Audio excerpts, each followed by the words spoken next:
In the blazing daylight of Riverside's scrapyard, a little girl and her loyal German shepherd stumbled into a scene no child should ever face. Among rows of rusted cars, Rex growled and pulled Emily toward the trunk of an abandoned sedan. Her tiny hands trembled as she pried it open, only to find her father Jack and a police officer tied up and gagged inside, their eyes pleading for help. How did a veteran and a lawman end up hidden like prisoners in the back of a junkyard car? And what could a 7-year-old possibly do next? This story is about silent heroes, loyalty, and the courage born from love. Stay with us until the end, and if you believe in these values, make sure to subscribe for more unforgettable stories. Tell me in the comments, where in the world are you watching from, and how does this moment make you feel? Wishing you a day full of strength and kindness. The town of Riverside basked under the unrelenting midday sun, its streets quiet, its people tucked away behind shaded porches, while the scrapyard at the edge of town simmered with the smell of rust and heat. Jack Carter, a 42-year-old veteran, tall and broad-shouldered with dark brown hair streaked silver and a rugged face marked by years of discipline and hardship, had left home early that morning. He had promised his 7-year-old daughter Emily that he would be back by lunchtime, a promise he had rarely broken. Jack lived a modest life, bound together by love and trust with his only child in Rex, a 6-year-old German shepherd, strong and watchful, his amber eyes always vigilant. Their household was quiet and simple, built on loyalty rather than wealth, and it was this loyalty that had drawn Jack into helping Ryan Hale, a police officer with a reputation for integrity. Ryan Hale, 36 years old, stood out among the force for his honest record in a department riddled with whispers of corruption. Of medium build, with close-cropped blonde hair and a pale face that carried the constant wear of sleepless nights, he had come to Jack not as an officer barking orders, but as a man seeking help. Dressed in plain jeans and a simple shirt beneath his jacket, his eyes betrayed caution and worry. He had heard too much, seen too much, and could not investigate alone. That morning he asked Jack, with his military knowledge of Riverside's forgotten corners, to guide him through the scrapyard where illegal shipments were rumored to pass. Jack, though cautious, agreed, for his sense of duty had never dulled. The plan, however, collapsed before it began. Hidden among piles of twisted steel and sun-bleached tires, men waited in ambush. They struck swiftly, blindsiding Jack and Ryan, clubs and fists crashing down until both men crumpled dead. When consciousness flickered back, they found themselves bound tightly with coarse rope, wrists bruised, mouths sealed with filthy rags, shoved together inside the trunk of a rust-eaten sedan abandoned deep in the yard. The heat inside the car was suffocating, the air stale, the metal groaning in the sun, and both men knew this was not a warning, but a death sentence. Hours passed. In their small house, Emily glanced again and again at the clock, each tick louder, each shadow longer. She was 7 years old, small for her age, with bright blonde hair falling just to her shoulders in slight disarray, and a polka-dot beige dress that fluttered when she moved. Around her neck hung a navy scarf, far too large for her but cherished because her father had once said it made her look like a little adventurer. She tugged at her black ankle-high shoes, impatient, her heart tightening with the realization that Jack had never stayed away this long without word. Rex sensed her unease, sensed her. The German shepherd paced near the door, his black and tan coat glistening under the window's beam of light. He whined low, ears erect, muscles taut as if waiting for command. Emily pressed her small hands against his harness patch that read Veteran K9, whispering, "Let's find Dad." And so, ignoring her young age and fear, she opened the creaking gate, Rex bounding ahead, guiding her down the dusty road that her father had taken that morning. The scrapyard loomed like a forgotten graveyard of machines. Rows upon rows of rusted cars stretched into the distance, their broken windows glaring like blind eyes, their hoods open like mouths frozen in screams. The air smelled of oil and hot metal. Emily hesitated, but Rex growled deep in his chest and darted between piles of wrecks. She followed, her small steps echoing against the gravel. The dog stopped suddenly, nose pressed to the trunk of an old sedan corroded with orange rust. He barked, sharp and urgent, pawing at the dented metal. Emily's heart pounded as she stepped closer. Her tiny fingers shook as she reached for the latch. With all her strength, she forced it open, and the lid creaked, lifting to reveal the nightmare inside. There lay her father, Jack, his broad shoulders hunched, his face streaked with sweat and dirt, eyes wide with a plea that needed no words. Beside him, Ryan struggled, his face pale, the gag cutting into the corners of his mouth. Both were bound so tight that the ropes dug into their skin. For a moment, Emily froze, terror flooding her, but Rex leapt forward, planting himself firmly between her and the open trunk, his teeth bared, his body a wall of protection. Tears blurred her eyes, but determination pushed her forward. Emily scrambled to untie the knots, her small hands fumbling yet persistent. Jack's eyes softened with pride even as he urged her silently to hurry. The ropes finally loosened, falling away, and Ryan pulled the gag from his mouth, coughing hard, his voice hoarse with relief. Jack, freed at last, pulled his daughter close for a brief moment, whispering gratitude with his eyes before quickly scanning their surroundings. There was no time to rest. Jack's voice came low and firm, carrying the weight of his training and his fear for her. "Emily, you must leave this place now. It's dangerous here," Ryan echoed, his voice steadier now, though still ragged. "He's right. We can't stay. Whoever did this will come back." Emily clutched Jack's hand tighter, unwilling to let go, her tears mingling with dust. Rex barked sharply, the sound slicing through the hot air, a warning that their window was closing. Jack placed a steadying hand on his daughter's shoulder, his other hand reaching to grip Ryan's arm. With effort, the three stood together, bruised but alive, shielded by the unwavering presence of the German shepherd. They stepped out from the shadow of the rusted sedan, moving as one, guided by loyalty, fear, and a fragile thread of hope. As they hurried away from the scrapyard, Emily glanced back once, the rows of abandoned cars seeming to watch silently, bearing witness to the secret nearly buried within their rusting shells. She pressed her face against Jack's side, Rex circling protectively around them. For now, they had escaped the coffin of steel, but the danger still lingered in the air, heavy as the heat of the afternoon sun. The abandoned warehouse crouched at the edge of the scrapyard like a relic no one cared to claim, its corrugated walls warped by heat, and its windows long shattered, allowing strips of sunlight to filter across the dusty floor. Jack guided Emily inside with one arm tight around her shoulders, while Rex darted ahead, sniffing corners, his ears flicking at every echo. Ryan stumbled in behind them, breathing hard, his face pale, but eyes sharpened by the urgency of survival. They had escaped the suffocating trunk, but danger still coiled around them, unseen yet undeniable, and the silence of the warehouse felt more like a warning than a refuge. Jack lowered himself onto a broken crate, pulling Emily close, his broad chest heaving with exhaustion. His daughter clung to him, her small hands pressing against his jacket as if to make sure he was real and not another cruel illusion. "I'm all right," Jack whispered, his voice rough but steady. "Because you and Rex found me in time." Emily buried her face against him, eyes wet with fear that softened only when she felt the steady rhythm of his heartbeat. Rex stood near the doorway, tail stiff, every muscle alert, as though daring anything in the shadows to come closer. Ryan leaned against a beam, his shirt torn at the sleeve, dried blood streaking his temple, his expression torn between relief and dread. He wiped sweat from his brow and finally spoke, voice low, words meant for Jack but clear enough for Emily to catch fragments. "This wasn't chance," he said, jaw tight. "I've been tracking a ring of dirty cops, our own men who sold their oath for money. They've been moving contraband through Riverside for months. I thought I was close to exposing them, but Seth Granger, the one I trusted most, turned out to be the traitor. I needed someone who knew these routes, someone not tied to the force. That's why I asked you, Jack. I didn't know I was dragging you into their snare." Jack's face hardened, his dark eyes narrowing as he listened. He had known corruption existed, had smelled its rot long before, but to hear it named and to know Seth was behind it sent a chill through his war-hardened bones. "You're saying," he murmured, "that the very men sworn to protect this town are the ones poisoning it." Ryan gave a slow nod, shame flickering across his features. Emily looked between them, confusion mixing with fear, but Jack pressed a hand over hers, keeping her steady. "Don't worry, sweetheart," he told her gently. "Your father's still here.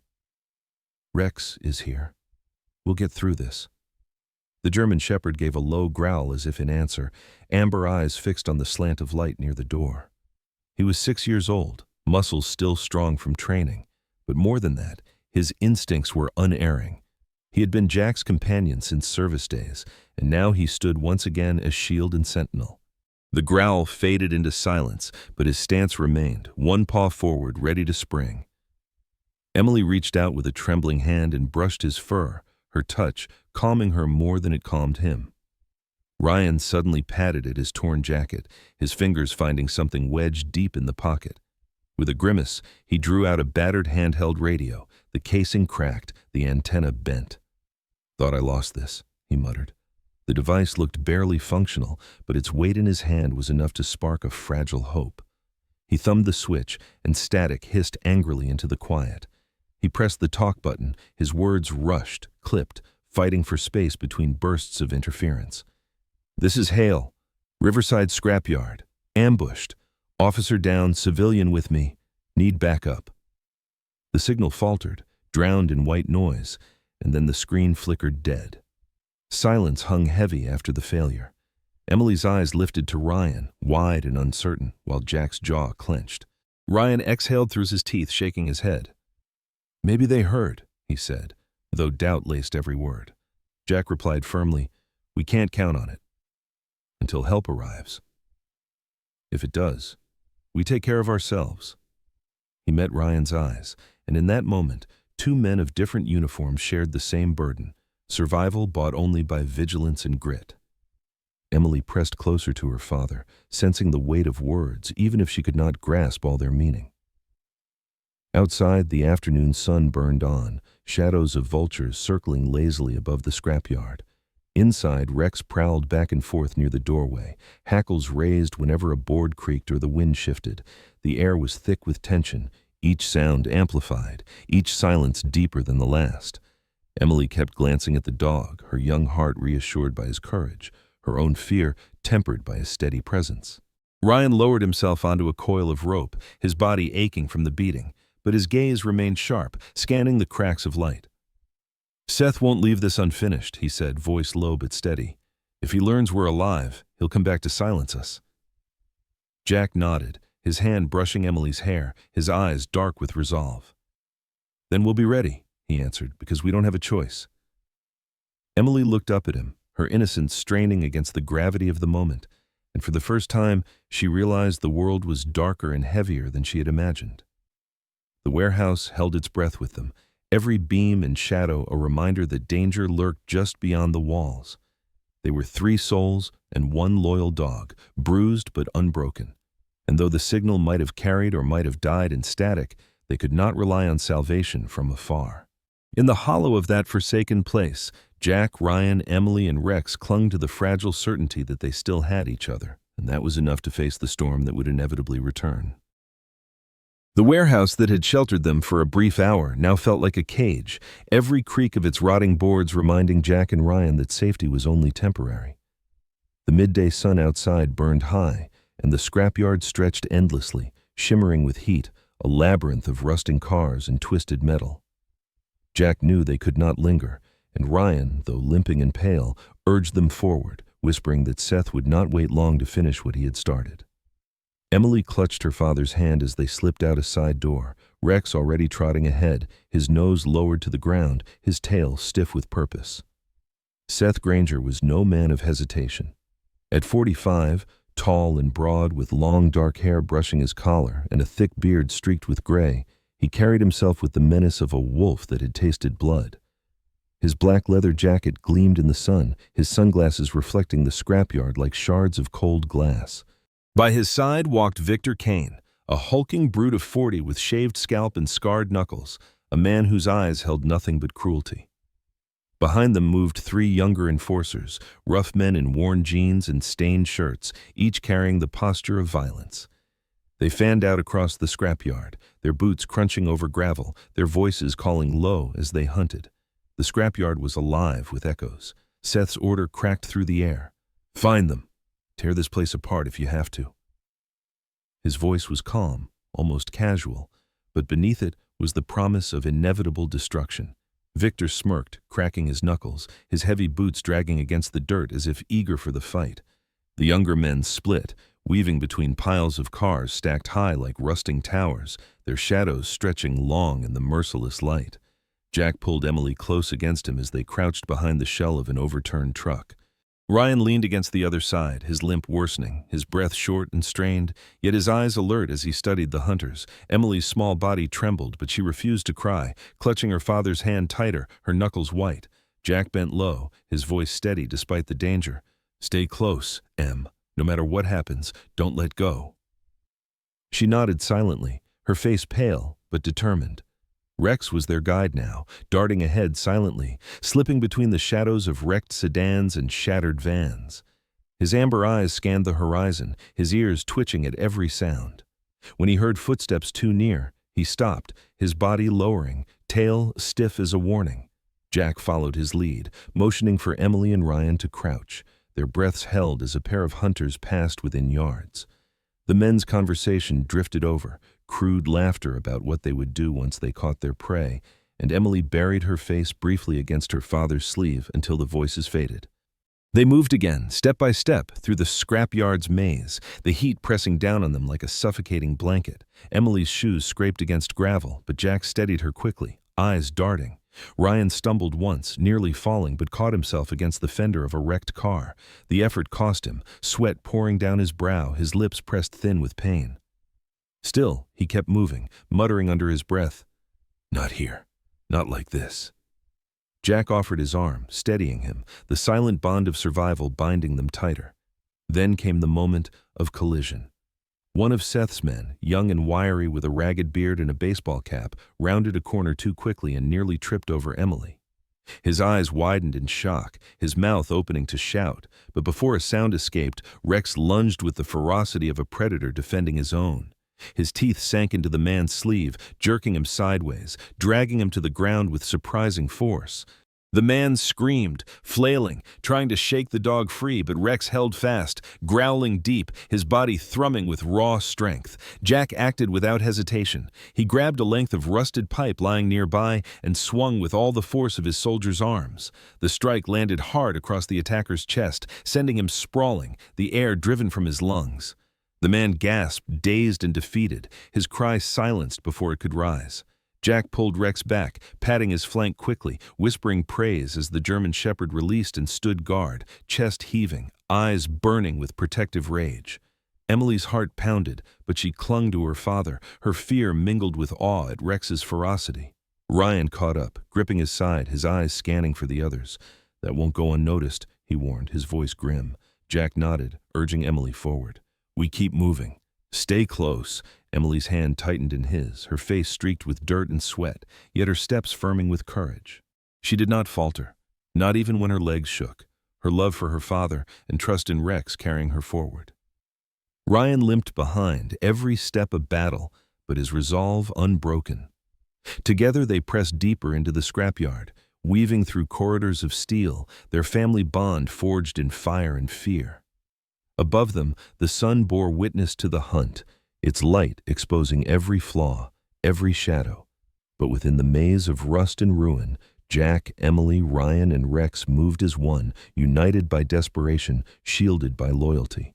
They were outnumbered, outgunned, but not yet broken, and as long as Rex led the way and Jack held his daughter's hand, they would not yield to the predators closing in.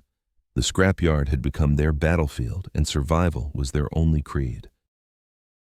The afternoon sun was sinking toward the horizon, its orange glow filtering through the twisted skeletons of cars, stretching shadows long and menacing across the ground. Jack, Ryan, Emily, and Rex had slipped deeper into the scrapyard's maze, but each step carried them closer to exhaustion, every corner narrowing their escape. Their breaths came ragged, and yet there was no reprieve, for the hunters had tightened their noose.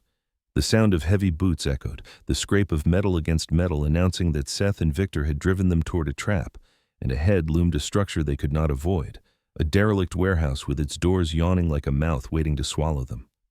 Inside, the air was stale, thick with dust, shafts of light piercing through holes in the roof and illuminating floating motes that danced like ash. Emily clung to her father's side, her dress smudged with dirt, her shoes scuffed from stumbling over gravel.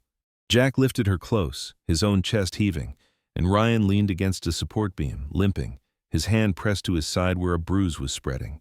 Rex stood in front of them, hackles raised, his body rigid as a bowstring, his teeth flashing white in the dim light. And then the footsteps stopped, giving way to silence more chilling than sound.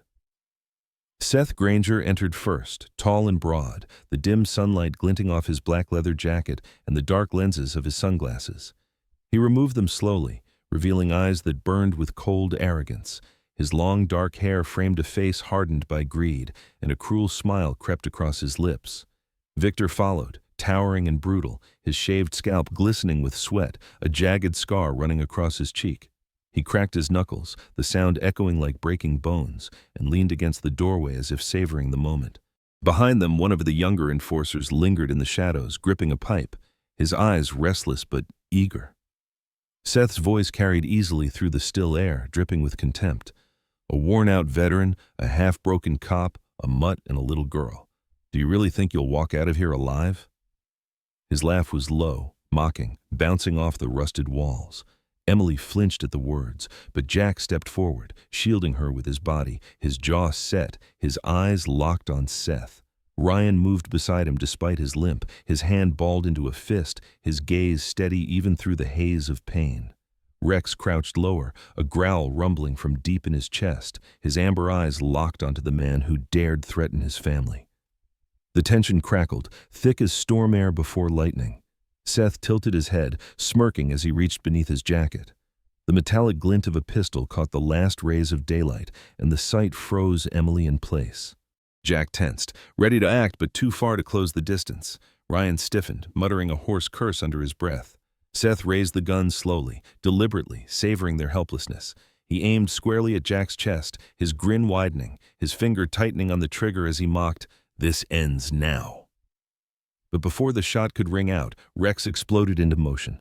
With a snarl that shook the air, the German Shepherd launched himself at Seth, muscles coiling and stretching in a blur of black and tan. His teeth clamped down on Seth's wrist with bone-crushing force, twisting the man's arm sideways, and the pistol clattered to the ground. Seth shouted in fury, stumbling backward as Rex dragged him down, the dog's growl reverberating like thunder in the confined space. The sudden chaos broke the spell of fear, and Jack moved with soldier's instinct. Jack lunged, grabbing the fallen pistol before Victor could reach it. Victor charged, swinging a fist the size of a hammer, but Ryan intercepted with a desperate shove, sending the larger man crashing into a stack of crates. The crates toppled with a deafening crash, dust exploding into the air, filling the warehouse with choking clouds. Ryan staggered, clutching his ribs, but held his ground, glaring up at Victor as he struggled to rise from the wreckage. Jack aimed the pistol, covering Seth, but the man thrashed wildly, his free hand clawing at Rex's fur as the dog refused to release its grip. Emily stood frozen, her small hands clutching the fabric of her dress, tears streaking her dirt-stained cheeks. She trembled, but she didn't run. Her eyes locked onto her father's, and she drew herself taller, standing beside him, though her knees shook. She whispered, voice small but fierce, "I won't leave you, Dad." Jack glanced at her only for a moment, pride flickering in his eyes, even as sweat streaked his brow. He knew her courage was greater than her fear, and that strength fueled his resolve. Ryan gritted his teeth, forcing himself upright, his voice raw as he shouted, "Finish it, Jack!" Victor lunged again, but Jack pivoted, the pistol striking the man's temple with brutal precision.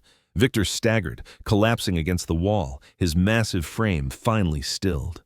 Seth roared, swinging his arm in a desperate attempt to shake off Rex, but the German Shepherd only sank his teeth deeper, shaking violently until Seth's strength faltered.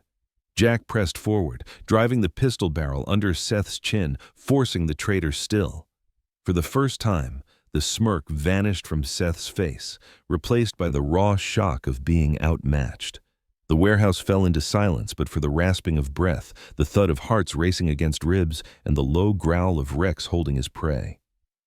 Emily pressed against her father's leg, her courage spent but her spirit unbroken. Jack tightened his grip on the weapon, his voice low, dangerous, meant only for Seth's ears. "You thought we were broken, but we're still here, and we're not afraid of you anymore." Seth glared back, his eyes blazing with hate, but he did not move. The balance had shifted, and for now they had wrestled back control from the shadows.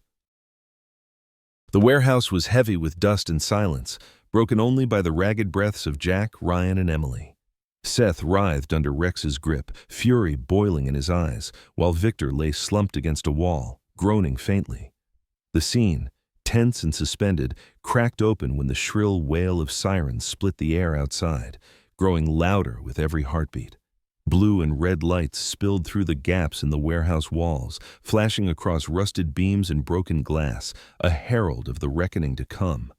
Emily clung to her father's side, wide eyes reflecting the colors of justice arriving at last. The doors burst open, and uniformed officers surged inside, weapons drawn, voices commanding sharp and clear. These were not Seth's men, but the honest few left in the Riverside force, men and women whose loyalty had not been bought. At their head was Captain Harris, a man in his 50s with iron-gray hair, weathered face, and a steady gaze that spoke of decades of service. He took in the scene at once, the battered veteran, the wounded officer, the trembling child, and the loyal dog still clamped onto the traitor's wrist and his jaw set with grim recognition. "Cuff them," he ordered, and within moments, Seth and Victor were dragged to the ground, bound in the very ropes they had once used to imprison others. Seth spat curses, his face twisted with rage as he was pinned, but the fight was gone from his body. Victor offered no resistance, too dazed to stand, his hulking form reduced to a defeated heap. The younger enforcers, caught at the edges of the yard, were shoved forward under the grip of officers, their bravado drained away in the light of exposure. For the first time, the scrapyard, once a place of shadows and betrayal, echoed with the clink of justice taking root.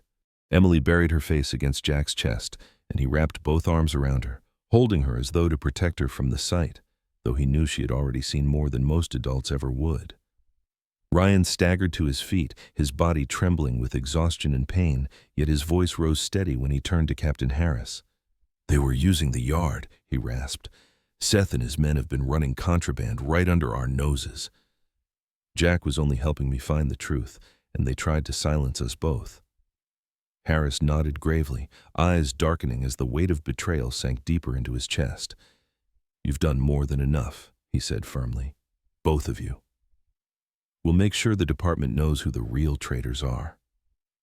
Jack said nothing at first, too tired for triumph, but his eyes softened when he looked down at Emily. She lifted her face toward him, cheeks dirty, tears still wet, yet her expression carried a strength far beyond her years. He whispered, his voice breaking just slightly, "I'm alive because of you." Ryan, standing a few feet away, added hoarsely, "We're alive because of her and that dog." Rex, though panting heavily, his muzzle flecked with dust and a trace of blood, still stood rigid in front of Emily, his gaze locked outward, his body unmoving until Jack crouched and gently pressed a hand to his side. Only then did the German shepherd ease, lowering into a guarded stance but never far from the child he had sworn, in his own way, to protect. Outside, the sun dipped lower, its glow spreading gold across the wrecked cars, painting rust with fleeting beauty. The scrapyard was no longer just a graveyard of metal, but the site where truth had clawed its way into daylight. Officers led Seth, Victor, and their men away in chains, their curses fading into the distance, leaving behind the survivors. Emily stood between her father and Ryan, Rex close at her side, and for the first time since morning, she let out a long, shaky breath, the weight of fear loosening from her small chest. Weeks passed, and the memory of the scrapyard softened but never faded. In the small house at the edge of Riverside, life began to stitch itself back together with the quiet rhythm of ordinary days. Jack, still tall and steady though marked by bruises, found laughter again in the sound of Emily's voice. She played in the yard with Rex, chasing him in circles, her blonde hair flying in the sun, her laughter a melody that swept away the ghosts of fear. Jack often sat on the porch, watching them, the lines of his face easing into something gentler, a smile tugging at lips that had once forgotten how. Ryan came often, no longer in uniform, but always carrying himself with the weight of duty. His injuries healed slowly, leaving him with a permanent limp, but his spirit remained unbroken. Emily welcomed him each time as though he were family, offering drawings she made with crayons and calling him Uncle Ryan, with a warmth that softened even the hardest of days. Rex accepted him too, no longer growling when he approached, recognizing in him another protector bound to their circle. The nights grew calmer. Jack told stories of his service to Emily by the fire, not the ones filled with blood and terror, but those about loyalty, sacrifice, and friendship, lessons woven carefully into words she could hold in her heart. Emily listened with wide eyes, her hand resting on Rex's fur as he dozed at her feet, her world reshaped by the understanding that heroes were not always larger than life, but sometimes small, sometimes furry, and always bound by love. When dawn broke each morning, the family rose with it. The air smelled fresher, the light sharper, the promise of peace more tangible.